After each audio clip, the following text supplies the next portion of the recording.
Bonjour tout le monde, c'est moi, Grégory, et j'ai l'énorme plaisir d'annoncer que mon podcast nommé Le Nid des Aigles est de retour pour une deuxième saison consécutive. Alors, mesdames et messieurs, je suis bel et bien là et je suis prêt pour vous faire vibrer. Mais vous, est-ce que vous êtes prêts ou prêtes pour vivre une nouvelle saison pleine d'émotions avec moi? Je vous laisse, mesdames et messieurs, répondre à cette question vous-même. Peu importe, à 4 jours du premier match amical servetien qui aura lieu à la Vallée de Joux ce vendredi soir et qui marque également le début d'une saison historique à la fois, c'est le moment de vous présenter le contingent des Aigles au complet ainsi que les objectifs, en bref, de l'équipe. On ne peut pas l'ignorer, 2 saisons sans phase éliminatoire a laissé un goût amer au Vernet, donc Yorick Traille n'aura pas droit à l'erreur. Surtout car c'est le championnat ou rien cette année. Alors, comment est-ce que les Aigles peuvent se remettre sur des bons rails pendant le mois d'août? Le moins qu'on puisse dire, c'est que les Aigles devront rapidement retrouver de la cohésion et de la régularité afin d'être en confiance dès le lancement de la saison contre Ajoie en un peu plus d'un mois. Alors, sans tarder, je vais commencer cet nouvel épisode en vous présentant le staff technique pour la saison à venir. D'ici 5 semaines, le sélectionneur français Yorick Traille aura une tâche difficile afin de guider les Aigles vers le haut du classement. En disant cela, dès que les blessés, y compris Lucas Ischier et Marcus Granlund, sont revenus en jeu en fin de saison régulière, les Aigles ont brillé en s'imposant 7 fois lors de leurs 9 dernières rencontres. Par conséquent, plutôt que de tout bouleverser après l'échec à la Postfinance Arena en tout début de mars, Marc Gauci a choisi de maintenir sa confiance au coach français. Mais, autour de lui, le staff technique a été entièrement renouvelé avec l'arrivée de Ville Peltonen, Pekka Kangasalusta et Pierre Allard. Ville Peltonen était à la tête de Lausanne entre 2020 et 2022, donc il pourrait permettre aux Aigles de bâtir une recette gagnante contre leur pire ennemi. Bref, à voir si ces changements vont permettre aux Genève Servette de se montrer en tout autre visage sur la glace dès ce vendredi soir. En parlant de Marc Gauci, après avoir vu plusieurs de ses cadres quitter le navire au printemps dernier, il a décidé de miser sur un renouvellement de son effectif pour relancer la dynamique. Par exemple, les 2 seuls étrangers qui vont rechausser leurs patins au bord du lac Léman cette saison sont Marcus Granlund et Zachary Manning. Or, le directeur sportif est attaché les services de plusieurs joueurs du poids, parmi lesquels l'ailier Tim Boson, ainsi que Jason Exon, Taylor Beck et Jesse Puljujärvi, avec pour objectif d'être physique et combatif soirée après soirée. De plus, il avait la bonne idée de réintégrer 4 Genevois en signant Stéphane Charlin, Dave Sutter, Mathieu Verboen et ce même Tim Boson, lui qui peut marquer plusieurs buts décisifs au meilleur des moments, comme quoi chacun de ces joueurs porte les clés du succès servetien. Passons maintenant aux gardiens. En premier lieu, l'équipe servetienne s'est séparée des services de Gauthier Desclous. Le portier talentueux n'avait plus de place à la patinoire des Vernets après quelques saisons difficiles entravées par des blessures. Par conséquent, cette saison, hormis en catastrophe inattendue, les filets genevois seront défendus par Robert Mayer et Stéphane Charlin. Sur le papier, ça pourrait être le meilleur paire de portiers à travers la Suisse, surtout si Charlin continue à être aussi impressionnant avec sa mitaine et son biscuit à la fois. Je voudrais le féliciter pour avoir été élu le meilleur gardien de l'exercice passé et pour avoir remporté la médaille d'argent lors du championnat du monde. Avec presque 95% d'arrêts en 34 matchs en portant le Tigre d'Emmental sur sa poitrine, il a démontré une constance incroyable. Mais le défi pour lui sera de maintenir ce niveau pendant l'année la plus importante de sa carrière en vue des Jeux olympiques à Milano Cortina en février et du championnat du monde qui aura lieu en Suisse en mai prochain. Il a montré une force mentale incroyable pendant les années récentes. En octobre 2021, il a encaissé 10 buts contre Ambri Piotta sur la toile de Vernet, tandis que Mayer n'était pas en forme en terre grisonne. En effet, l'histoire des gardiens à Genève est devenue très complexe depuis l'automne de 2020, mais Yorick Trey, son staff et les fans croisent leurs doigts à la fois pour qu'ils puissent éviter des blessures. Quant à Robert Mayer, à l'image de l'équipe, il n'a pas été à la hauteur devant son filet depuis le 27 avril 2023. La saison passée, Mayer a gelé tout juste 90% des rondelles lancées en sa direction. Sans Antiranta, qui est venu au secours des Aigles pendant le mois d'octobre, le club genevois aurait dû se sauver de la relégation in extremis. La preuve qu'aucun club, même bien installé, n'est à l'abri d'un accident. Certes, c'est un peu dur de le dire, mais c'est aussi la vérité. Le numéro 29 servétien a fait ses premiers pas dans le vestiaire genevois à la Coupe Spengler en terre grisonne en 2013, puis il a débarqué au Vernet en l'automne de 2014. Personne ne peut nier qu'il a beaucoup amélioré pendant les 11 dernières années, mais l'ange gardien est en baisse de régime après avoir marché solo lors de la saison du titre. En disant cela, Mayer ne sera pas satisfait de ses performances individuelles, donc il souhaite pouvoir bien démarrer et pourquoi pas se lancer parfaitement dans un derby. Oui, car le premier adversaire de la saison s'agit du HC Fribourg-Gotteron. Il faut le dire, le public genevois adore Robert, surtout ses arrêts photos, et comme j'avais évoqué il y a quelques secondes, il est la raison pour laquelle les Aigles ont soulevé le trophée de la National League il y a davantage de 2 ans maintenant. Donc, les fans ne peuvent pas se plaindre. Néanmoins, ce sera intéressant à voir si Charlin sera le gardien titulaire la plupart du temps ou si Mayer aura encore l'occasion de redevenir le portier incroyable qu'il était pendant 2022-2023. En défense, la direction du club a décidé de faire le pari de Vili Saïervi en tant que remplaçant de Sami Vatanen, lui qui a fait ses valises au printemps dernier, laissant un vide important dans l'effectif des Aigles. Certes, il n'a pas vécu la meilleure saison de sa vie durant l'exercice précédent, mais le défenseur finlandais en provenance de Lugno ne possède pas un CV aussi décoré que l'ancien numéro 45 servétien. Donc, il va falloir suivre ses prestations avec intérêt. Il a fallu des changements au Vernet et l'arrivée de Dave Sutter au meilleur des moments pourrait booster la stabilité de l'arrière-garde servétienne. À l'image de ses statistiques de la saison passée, le numéro 77 est solide comme un roc. Sans être brillant, il fait son boulot et les Aigles ont besoin d'un défenseur qui lit le jeu proprement, surtout quand le puck traîne devant son propre gardien.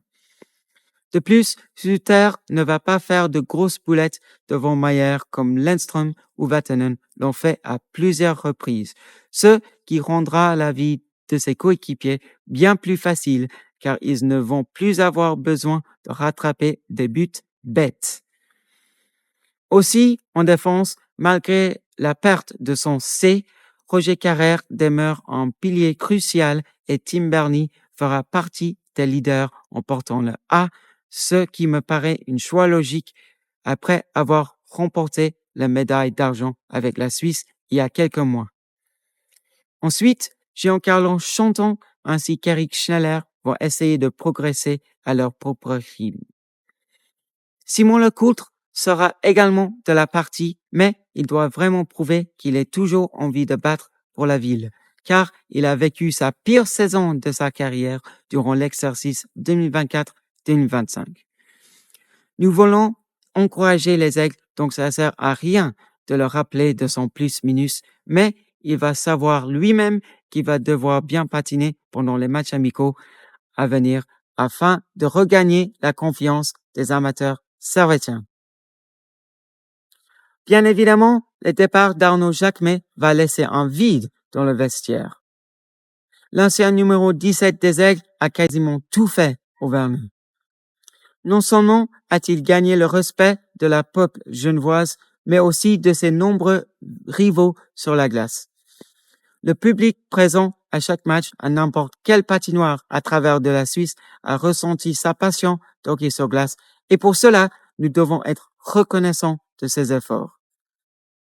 Arnaud Jacquemet a porté son cœur sur sa main et il a mérité amplement les 2 titres consécutifs en toute fin de sa carrière. Double vainqueur de la Coupe Spengler, son nom restera gravé à jamais dans l'histoire du Genève Servette et son honnêteté va manquer aux journalistes et aux fans à la fois.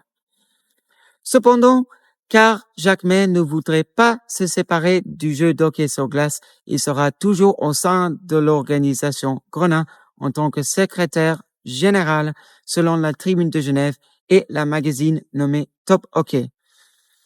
À la fin de la journée, être au Vernet sans Arnaud Jacquemet me paraissait extrêmement bizarre. C'est peut-être parmi les attaquants qu'il y a eu le plus de changements dans ce contingent. L'expérimenté Timo Artikainen est retourné en Finlande pour porter ses couleurs domiciliaires. Alessio Bertaggia s'en est allé au Tessin, tandis que Michael Lusli est devenu un abeille où il va retrouver son ancien coéquipier des Vernets, Johan Imesh. Quant à Dmitro Timashov, il est parti chez Admiral Vladivostok, tandis que Guillaume Maillard n'a pas encore trouvé une solution selon le site web Swiss Hockey News. Sur le papier, la liste des attaquants devrait être capable de basculer la hiérarchie établie du championnat. Mais ça va dépendre si les lignes puissent rester équilibrées pendant de nombreuses semaines, y compris celles de la préparation.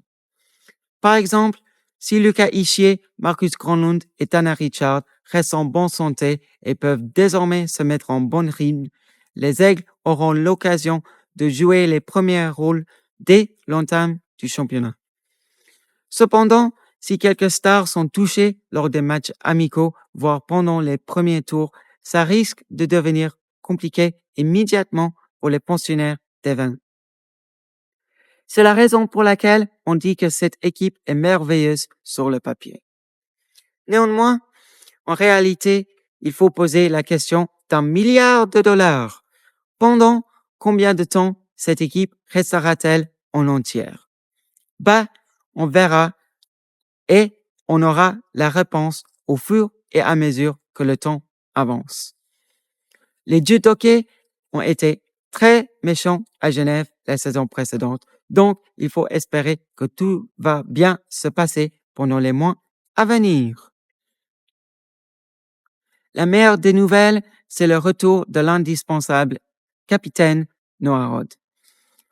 Normalement, le numéro 96 devrait effectuer son retour en jeu dès vendredi soir en portant le C, ce qui serait incroyable et presque un miracle. L'attaque servétien l'a vraiment manqué et comme quelques autres, s'il peut retrouver son niveau lors de la saison du titre, les Aigles vont devenir plus tranchants, sans aucun doute. Les compteurs sont remis à zéro, donc ça sert à rien de parler de l'efficacité devant le but adverse durant l'exercice passé, mais personne peut nier qu'une équipe qui a son capitaine et son vrai leader sur la glace aura plus de chances de briller et de remporter leur match. En parlant des attaquants tranchants, Sakari Manninen sera toujours sur la glace, mais il va vraiment devoir se calmer puis montrer ses vraies qualités de leader après s'être trompé en poussant un arbitre janvier dernier, ce qui a peut-être coûté à ses coéquipiers une place en play-in. Quant à Marcus Granlund, nous savons tous de quoi il est capable, avec davantage d'emplois par match inscrits au tableau d'affichage la saison dernière. Le problème, c'était la régularité avec laquelle il s'est blessé. Dès qu'il est sur la glace et qu'il pète le feu, il peut danser sur le ventre de n'importe quelle défense adverse, que ce soit Fribourg, Ajoie ou Cloton en face, pour vous donner un exemple. De plus, il va devoir être discipliné. Crier à un arbitre servira à rien et en tant qu'assistant capitaine, il va devoir montrer la bonne exemple aux autres, surtout les plus jeunes parmi le contingent. Oui, car quelques-uns des U20 élites pourraient griffer la glace avec l'équipe senior, y compris Simas Ignatavicius. Ce dernier a une vision du jeu extraordinaire et il sait comment marquer des buts et son enthousiasme pourrait inspirer les autres. Malheureusement, Maxime Sautier et Dovydas Yukna allaient chacun continuer leur parcours à Genève, mais selon une source fiable, les deux vont quitter le Genève Futur Hockey pour poursuivre leur apprentissage d'hockey sur glace au Canada. Nous pouvons uniquement les souhaiter une bonne suite. Alors, quant aux plus expérimentés parmi l'équipe, les prestations de Vincent Praplan seront observées de très près. Le Valaisan a joué 51 des 22 matchs la saison passée en ayant inscrit 15 buts et 15 passes décisives au tableau d'affichage. Le joueur helvétique doit copier et coller ses performances de l'exercice passé afin d'aider ses couleurs à se qualifier directement pour les playoffs. Mais ça, c'est bien évidemment la musique de l'avenir. Quant aux autres, Josh Juris, Marc-Antoine Pouliot et Marco Miranda fera également partie du contingent servetien et leur expérience sera primordiale. Depuis 2021, Josh Juris a démontré une constance extraordinaire. Le Canado-Suisse marque entre 21 et 25 points par saison. De plus, il est un joueur très sympathique et les enfants des HUG avaient lui à remercier pour leur peluche reçue en février. Quant à Marc-Antoine Pouliot, il a retrouvé la joie de vivre à la fin du championnat précédent en marquant quelques buts importants, notamment celle du 4-2 contre le HC Ombrie-Piotta le 21 février. En parlant de ce but, Marco Miranda a bien joué contre la formation tessinoise la saison passée. Il a marqué son seul but de l'exercice à la Gottardo Arena, puis il était l'auteur de la passe décisive du but signé Pouliot à la fin de février. Hormis ces deux matchs, le numéro 85 servetien a patiné dans le vide et il ne savait plus quoi faire. Il a du potentiel, mais on ne l'a pas encore vu au Vernet et ça commence à devenir très frustrant. Certes, l'ancien Zurichois a brillé pendant l'exercice 2019-2020, mais depuis cette saison incroyable, il ne parvient plus à démontrer ses capacités offensives. Alors, j'ose poser cette question. Est-ce qu'il s'est appuyé trop sur les épaules du Canadien Daniel Winnick? C'est une possibilité, mais après avoir marqué uniquement un but la saison passée, le numéro 85 souhaite être efficace dès ce vendredi. J'espère qu'il a travaillé sur son efficacité devant le but adverse pendant les mois d'été. Sinon, rien ne va changer. Alors, comme j'essaye de positiver, pourquoi pas un but signé Miranda face aux Dragons à l'occasion de la 28e édition des Hockeyades pour lancer sa saison de la meilleure des manières. Alors, aujourd'hui, j'ai beaucoup parlé de ce premier match contre Fribourg-Gotteron, mais je ne vous ai pas encore parlé de l'effectif des Dragons en détail. Tout d'abord, le portier Reto Berra sera toujours entre les poteaux fribourgeois, tout comme la révélation de la saison passée, Loïc Gallet. Ensuite, quant au marché des transferts, Fribourg a dû être actif afin de combler la retraite de Ryan Gunderson et le départ de Jacob Lilia. John Goby a également attiré dans ses filets Michael Kapla et Patrick Nemeth en tant que défenseurs étrangers, ainsi qu'Henrik Borgström en attaque. En total, à Fribourg, il y a eu 7 arrivées pour 9 départs. Leur effectif reste plutôt stable avec la présence de l'éternel Julien Sprunger et les arrivées d'Andrea Glauser, Ludwig Johnson, Attilio Biasca et Lucas Edlund, qui devraient permettre aux Dragons d'être une équipe compétitive, surtout sous les ordres du staff technique expérimenté composé de Roger Homberg, Lars Leuenberger et l'ancien assistant des Aigles, Richard Franzen. Armé d'un contingent riche en international suisse, Fribourg se prépare pour pouvoir franchir l'étape des demi-finales. Alors, verra-t-on les pensionnaires de la BCF Arena en finale à quelques semaines d'accueillir les fans internationaux? Bref, le moins qu'on puisse dire, c'est que ce derby s'annonce être palpitant et rythmé. Pour le Genève Servette Hockey Club, ce match représente un défi énorme, mais c'est également un combat qui devrait les permettre de retrouver les émotions d'un derby au meilleur des moments, puisqu'ils vont défier les Lions vaudoises uniquement une semaine après que la nouvelle saison a commencé. Je vous ai parlé beaucoup de ce derby contre les Dragons, donc maintenant je vais prendre un petit instant pour vous expliquer en détail le calendrier des Aigles.